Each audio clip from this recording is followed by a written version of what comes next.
GLP-1 injections, sobrang uso yan ngayon. Celebrity loves it, doctors prescribe it, and media calls it a miracle. Pero let's be real, hindi siya magic. Ganito lang yan.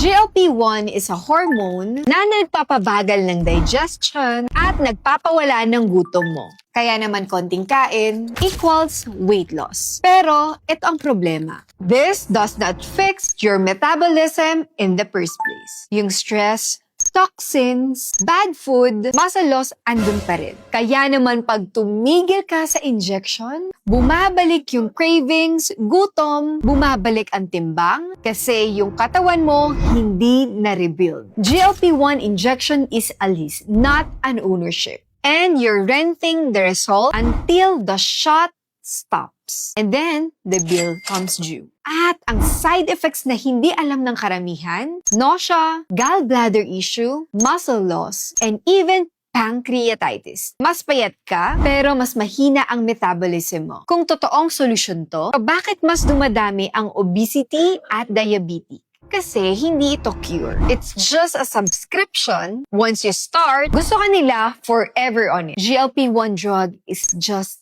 a tool, not miracles. Fix your foundation first. Your muscle, eating habits, sleep patterns, and manage your stress. Yan, posibleng makatulong. Ang good news, pwede mong pataasin ang GLP-1 naturally up to 70%. Nang walang kahit anong side effects, sustainable, effective, at natural. Comment GLP-1 and I will show you the better way.